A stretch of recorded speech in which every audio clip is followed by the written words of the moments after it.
risk of diabetes is extremely high in the Rio Grande Valley area. You know, when something goes up 1/4 of an inch, it doesn't seem like a lot, but distance-wise, it really covers a large amount of surface area. County Appraisal District records show Marco's mother owns Prestige Luxury Homes. On a small boat by the bayou, Frank Bonifay and Devin Kinberger are in search and recovery mode. So far, they've made 5 rescues along the road or vice versa. It's not just gators locals are concerned about. Driving up and down Alligator Bayou Road, we've seen dead deer, raccoons, armadillos, and lots of these tiny babies just struggling to be alive after water just destroyed their home. And we've lost an entire ecosystem. All the mammals there is no place to go. Oil derricks at a standstill. Empty businesses that cater to them for sale. Signs of the times. So, you know, when this stuff starts slowing down, do you worry? Oh, hell yeah. Bills get up there. Now, workers we spoke with told us in times of uncertainty can be a real balancing act to stay employed. Balance for one-time oil field workers who are brothers, Luis and Santos Chapa. Myself worked in the oil field for about 7 years.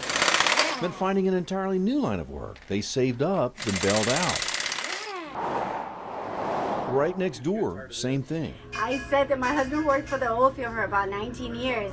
And once it slowed down, it was time for him to get out. Back in the oil fields, still drilling, hoping the work well. Well, I want to keep on going. Doesn't run dry. Wealth and culture often dictate diet. The valley has one of the highest poverty levels in the United States. We also produce large quantities of fruits and vegetables. The OIG's office is like a nosy set of parents looking for fraud, waste, or abuse of money. Now, some may say that HUD housing residents are milking the system, but if you ask the housing authority themselves, they'll tell you differently. I don't think that any family earning such a high salary, you know, wants the stigma of living under public assistance. The witty 83-year-old spends his days tinkering with broken appliances. When his Social Security check comes, he says $97 goes to rent.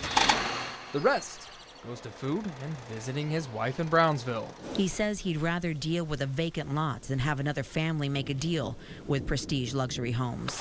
Marco Doria first told us that he'd paid Abigail Garcia $7,000 cash, all but $1,000 of the Garcia's deposit on a new house. A week later, that same man sent us a text message. We examined all the documents he sent. We found copies of 2 cashier's checks, each for $7,000, double the amount the Garcias were owed. One cashier's check was from the finance side of Prestige Luxury Homes called YD and MD Investments. The second one came directly from Prestige Luxury Homes. YD and MD Investments have the same owner, according to those County Appraisal District records. 2 payment receipts were made out for each cashier's check. There's still much more that needs to be done out here. AP crews are still working to restore power in the South Mission area, as they have been for much of the day. Now, I'm at Chimney Park, right along the Rio Grande. I want to show you how bad the damage is out here. If you take a look, you can see one of those mobile homes is on its side. I can tell you just a little down from that mobile home, there's another one that's on its side, and the rest of the mobile homes out here have significant damage to them. Inside homes across Ascension Parish, materials and memories are being ripped from walls and thrown into the street. It's just like a nightmare that won't end. We can't wake up from. It's everything we had and bought over the last 25 years is gone. People here say as far as food, water, help with manual labor, they're good. What they're wishing for most right now is for all this debris to be picked up. And her flag was still there. Oh, say does that star-spangled banner yet wave? Giving their life. Land of the free. Lord bless them. And the home of the brave. This 9-foot fence goes around it, and on this is property. He says people gradually over time have weathered this thing down, and now somebody who really wants to can get right over this thing. He says that that's part of the tens of thousands of dollars of damage he's seen right here on his property. With the Trump administration, where the Trump administration will be devoting the resources the federal government is supposed to provide. Know that the only limit to your achievements is the strength of your dreams. We all come together around shared goals and aspirations. The shooting in Orlando, and I don't know if that really has any sort of policy implication, what happened there.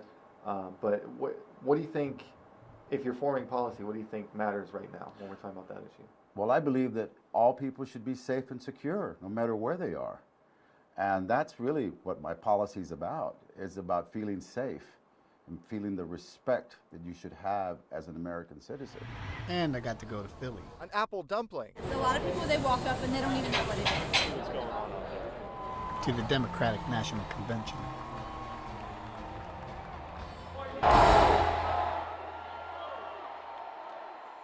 People living along Alligator Bayou Road are keeping a close eye on the water levels, hoping they recede soon. The people living in this house have seen that guy swimming around in their backyard every night since the flood came.